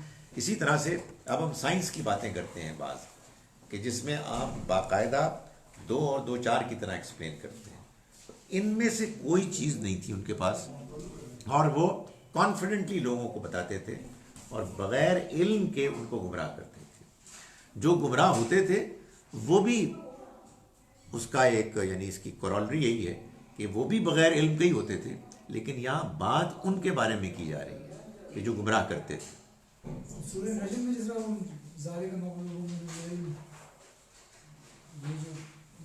وہ جو کانٹیکسٹ ہے وہ کیا چیز ہے؟ پھر بولیے کہ آیت کیا ہے؟ ذالک ذالک مقلوب من العلم، اس میں ہے نا ان ربک هو عالم بمن ضل عن سبیلہ وهو عالم بمن اهتدى. ہاں ہاں ہاں کیا وہ ہے نا اس میں بالکل ٹھیک ہے. ایک منٹ. ذالک وہ ہے مبلغ، مبلغہم من العلم. وہ تو اصل میں وہ یہ کہا گیا ہے کہ یہ دنیا کی زندگی ہی ان کا علم کا مبلغ انتہا ہے. یعنی ہاں آگے کے بارے میں ان کی سوچ ہی نہیں جاتی. یہی آج کے لوگوں کے بارے میں بھی آپ کہہ سکتے ہیں کہ جو آخرت کو نہیں مانتے، دنیا ہی دنیا ہے. تو ذالک مبلغہم من العلم، یہ ان کا مبلغ، ان کے علم کا مبلغ یعنی انتہا بس یہی، اسی کے اندر پھنسے ہوئے.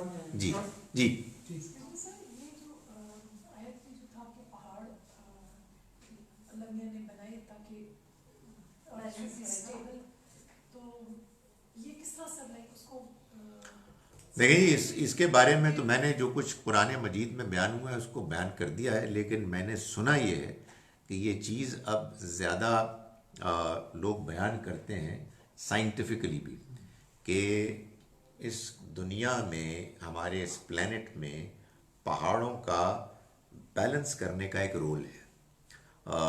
حقیقت یہ ہے کہ میں نے اس کو سرسری طور پر پڑھا، میں کہی تو پرابلی ایک اسٹیبلش بات ہے، تو زیادہ دیکھنے کی کوشش نہیں کی، لیکن لیٹس فائنڈ آؤٹ.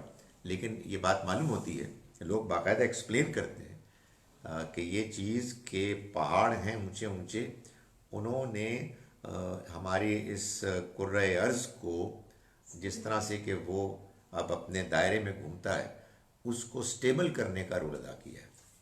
اور سر جو وہ مجھے اس کی سمجھ نہیں آئی تھی سر، میں دوبارہ پلیز ایکسپلین کریں گے وہ جو سرکل کا جو میں نے پوچھ رہی تھی، کس کا؟ وہ جو سرکل کا میں نے پوچھا تھا، الف کے اوپر اکثر آتا ہے. ہاں وہ اگر میں سمجھاؤں صحیح بات تو وہ ایسے ہے کہ قرآن مجید جب سب سے پہلے لکھا گیا یعنی نسخے میں، ظاہر ہے کہ اصل میں تو قرآن وہ ہے کہ جس کی حفاظت لوگوں کی حفظ میں، ان کی میموری میں جیسے انہوں نے اس کو محفوظ کیا اسی بنیاد پر ہے. لیکن پھر کوئی صحیفہ جب پہلا لکھا گیا تو کتابت میں بعض اوقات کیا ہوتا ہے کہ آپ کہیں نا قالو، جب آپ قالو کو لکھیں گے تو بھائی قاف الف لام واو قالو ہو گیا، مگر ایک لکھنے کا ایک انداز ہے کہ جس میں آخر میں ایک سائلنٹ الف بھی آتی ہے.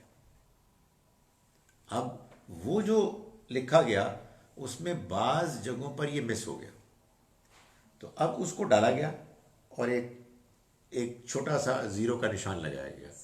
ہاں کہ یہ اضافہ ہے. یا بعض اوقات کہیں کوئی ایڈیشنل چیز آ گئی جس کو آنا نہیں چاہیے تھا. مثال کے طور پر آپ جب کہتے ہیں قالا تو اس کا مطلب ہے کہ اسے ایک مرد نے کہا، لیکن اگر آپ یہ کہیں قالا، ایک الف پر لام کے ساتھ زبر کے ساتھ الف لگ جائے تو اس کا مطلب ہے ان دو مردوں نے کہا. تو اگر اس طرح کی کوئی غلطی ہو گئی ہے تو اس الف کو ریٹین کر کے ادھر زیرو لگایا کہ یہ اصل میں قالا ہے. تو اس طرح کی کچھ ہے، وہ چند ہے. اور سر جو یہ اگلوں کے کہانیاں تھیں سر، اس سے کیا مراد لے کے جو پچھلوں کی کہانی. پچھلوں کی، تو وہ سر اس کا مطلب یہ ہے کہ جو لائک آپ کے جو بڑے تھے، جو آپ کے ایلڈرس تھے، اس کا یہ مطلب ہے کہ سر ان کی جو اسٹوریز چلی آ رہی نہیں وہ ہاں مطلب اس کا مطلب یہ ہے کہ Ancestors کی. پیچھے آنے والے لوگوں کی کہانیاں ہیں، ایسے ہی افسانے ہیں. اینسسٹرس کی. ہاں وہ چلے آ رہے ہیں اور بھی لوگ بتاتے رہتے ہیں. تو یہ کون سی کوئی نئی بات ہے، یہ کون سی کوئی بہت انوکھی اچھوتی بات کی ہے انہوں نے. یہ کہتے ہیں جی کہ محمد اللہ کے رسول اور جو ان کے ساتھ ہیں وہ کفار پر سخت آپس میں رحم دل ہیں. تم ان کو اللہ کے فضل اور اس کی خوشنودی کی طلب میں رکوع و سجود میں سرگرم پاؤ گے. ان کا امتیاز ان کے چہروں پر سجدوں کے نشانوں سے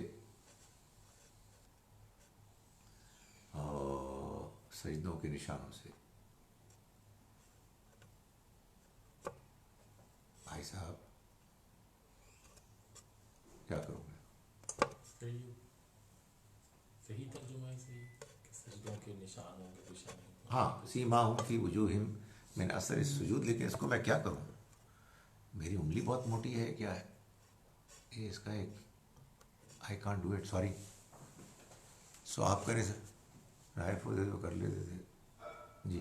سی مور کو ذرا آپ ایسے، ہاں کیا بات ہے، ایک مرتبہ سوری جی. اب میں آپ کا سوال ہی نہیں سمجھا اس لیے کہ وہ اب میں کر نہیں سکتا. تو انہوں نے پوچھا جی کہ can Satan read our thoughts. جی جی، شیطان کے بارے میں یعنی جنات کے بارے میں قرآن مجید نے سورہ اعراف میں یہ بتایا ہے کہ انہو ہوا و قبیلہ، وہ یعنی شیطان ابلیس اور اس کا لشکر، یرونہم دیکھتا ہے تم کو، یرونکم تم کو دیکھتے ہیں وہ، من حیث لا ترونہم وہاں سے جہاں سے تم ان کو نہیں دیکھ سکتے. تو معلوم تو یہ ہوتا ہے کہ وہ ہمارے خیالات کو اگر نہ دیکھ سکتے ہوں تو پھر وسوسہ اندازی کیسے کریں. یعنی وہ وسوسہ اندازی یوں ہی کرتے ہیں کہ وہ ہمارے خیالات، ہمارے رجحانات، ہماری کمزوریوں سے واقف ہوتے ہیں اور پھر عین ہماری کمزوریوں کے اوپر وہ پھونک مارتے ہیں. یہ پھونک مارنا اصل میں میٹافوریکل ہے، یعنی مطلب یہ ہے کہ اس کو چھیڑتے ہیں، اس میں ایک ارتعاش پیدا کرتے ہیں، مبالغہ ہو جاتا ہے.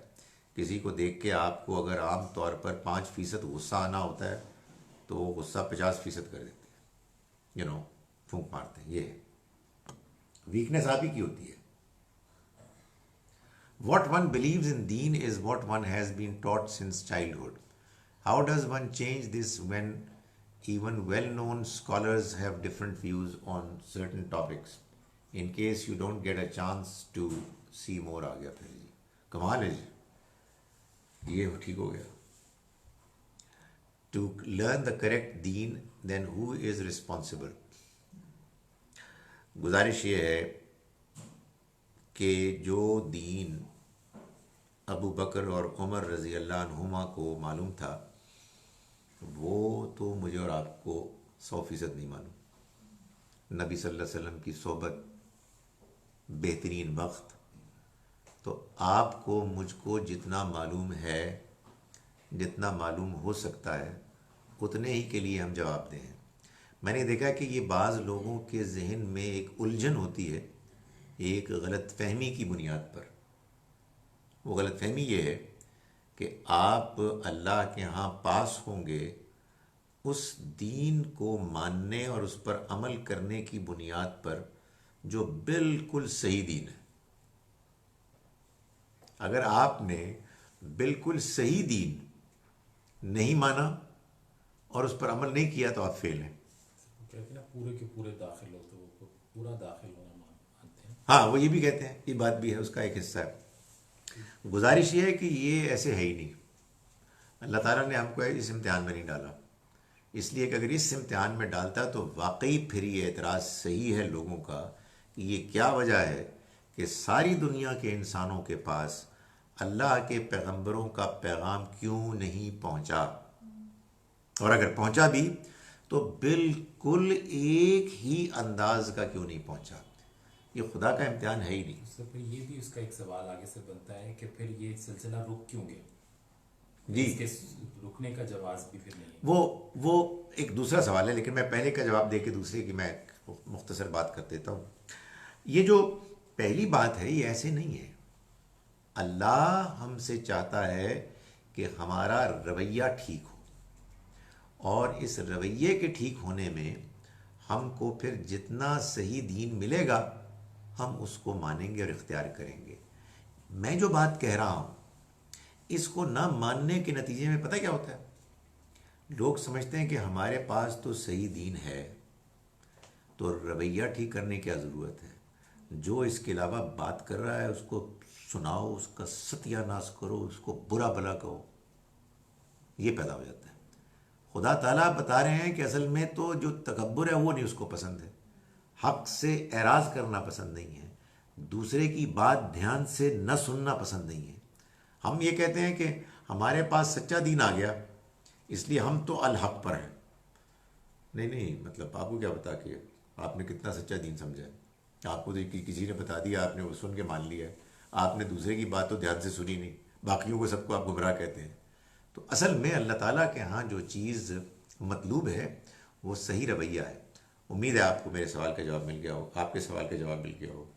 آپ کے سوال کا جواب یہ ہے کہ اللہ تعالیٰ نے جب اپنی حکمت بالا میں یہ بات جانی کہ وہ حالات اب آ گئے ہیں کہ جس میں ایک پیغام کو پوری دنیا والوں کے سامنے اب پیش کیا جا سکتا ہے، تو پھر اللہ تعالیٰ نے پیغمبروں کے سلسلے کو ختم کر دیا.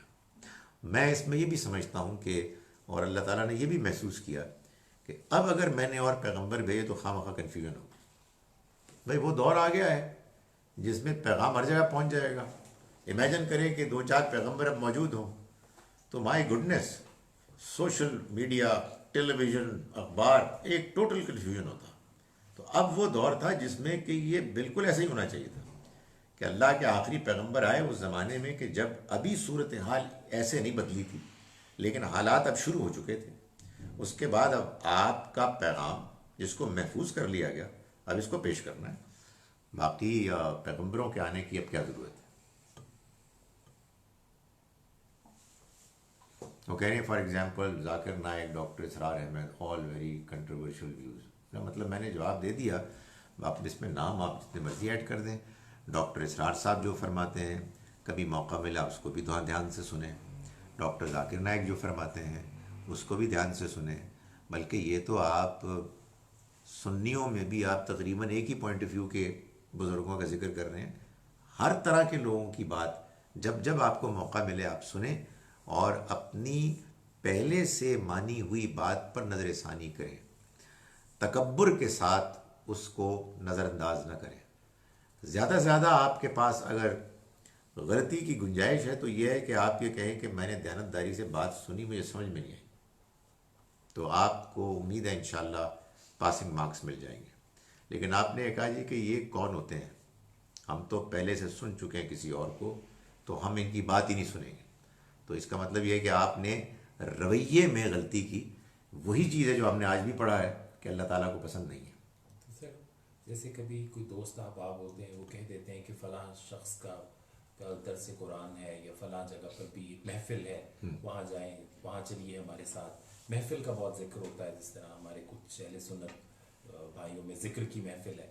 تو کیا سر سچ مچ ہمیں وہاں پر بھی پھر جانا چاہیے یہ سوچ کر؟ نہیں، دیکھیں بات یہ ہے کہ اس کا تعلق اس بات سے ہے کہ آپ نے جب یہ بات سنی تو آپ کے ذہن میں کیا آیا. یہ جو ذکر کی مجلس ہے آپ نے ان سے پوچھا کہ یہ اس میں کیا ہوتا ہے تو اس کی کوئی تفصیل بتائیں گے. تو آپ کہیں کہ یہ کیسے کرتے ہیں، نبی صلی اللہ علیہ وسلم نے کی. کوئی جواب دیں گے، آپ کنونس نہیں ہوں گے. تو آپ کنونس نہیں ہوں گے تو نہیں جائیں گے نا. یعنی آپ کے ذہن میں ایک دین کا تصور ہے، اس دین کے تصور پر وہ ڈسکرپشن فٹ نہیں بیٹھ رہی. اس کو سمجھنے میں آپ نے کوئی ضد نہیں کی. کبھی سوچ دیا کہ چل کے دیکھتے ہیں یار، ہو سکتا ہے کہ پوری بات ہی ہم نے غلط سمجھی ہو.